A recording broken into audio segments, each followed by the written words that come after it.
What is culture? To me, culture can be defined as the food we eat, as the religion we may or may not practice, as the language we speak, or as the people we surround ourselves with. These are just a few ways you can define culture and a few ways we can define ourselves as individuals. Historically, different groups of people have been interacting with one another. Originally, it was over trade routes to transport materialistic goods, but over time, they transported more than just these goods. They transported their ideas, their religions, their languages, and their overall customs.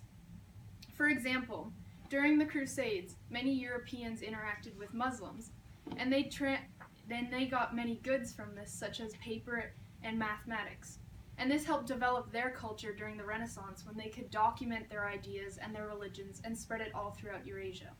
Another example of ancient civilizations interacting with each other is how the Celtic people migrated all throughout Europe and created dominant cultures in Ireland and Scotland. And as a result of them diffusing their cultures with other people, we celebrate one of our favorite holidays in October today, which is Halloween. So why is this important? What has resulted for better or for worse from these cultures assimilating with one another? What are the consequences of diffusing cultures? For one, new cultures are created and new practices are created. For example, our country, the United States of America, was created when different groups of people came together. In 1643, many English settlers started settling what would become the United States. And shortly after, in 1683, many Dutch and German people followed. And they enacted a policy of religious tolerance, which, as you can see in this graph, attracted many other different groups of people, such as English people, Scots, Swedes, Dutch people, Germans, and involuntarily Africans followed, and they were all affected by each other and the native culture that was originally here. So as a result, they created a new culture, and this is reflected in our government, which is a democracy, and our First Amendment clearly states that everyone has freedom of religion. So they created a new culture where they did not have one defined ruler or one defined religion.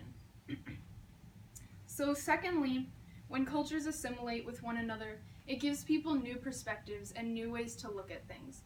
For example, many American corporations often employ women as their executives, and when these females go to different countries and work in countries that have stricter gender roles, it often gives people new ideas that women can work just as hard as men and do deserve equal opportunities.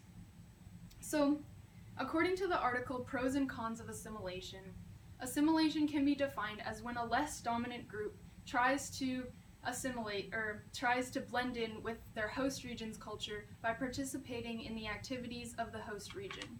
But this can be a problem sometimes. When less dominant cultures try to assimilate with larger ones, sometimes their traditions can be destroyed and they can lose culture.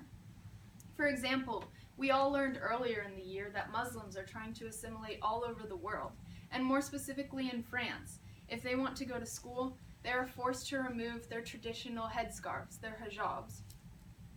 And in this case, Muslim women are forced to leave behind an important part of their culture, which is wearing their traditional headscarf if they want to adapt to French society.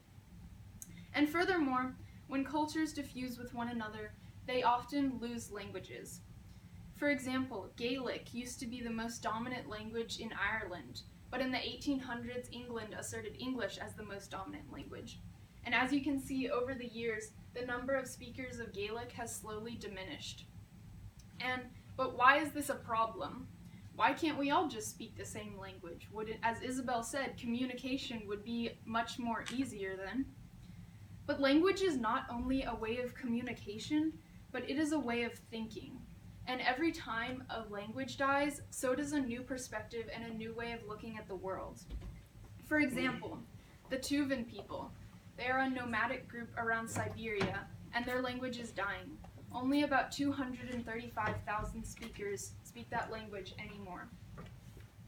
But they have a completely different way of looking at the world than we do. We always say that the past is behind us and the future is ahead of us. Whereas they say that the past is in front of them because it has already happened, and the future is behind them because they cannot see it clearly because it has not happened yet. So when they're language dies, so does their new way of looking at the world die.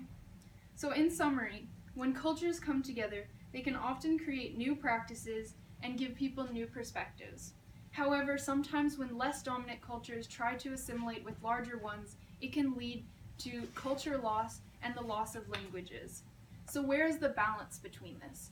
How can we still encourage diversity and seek the benefits, which is getting new perspectives and new cultures, while not destroying these traditions? I believe that in order to do this, we must teach cultural studies classes in schools, and we should accept every culture for who they are, and we should teach these classes so that kids can learn not only about their culture, but about other cultures, and learn that there are different ways of looking at the world.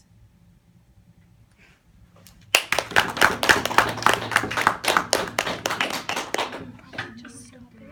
And Miss Espy comes back, just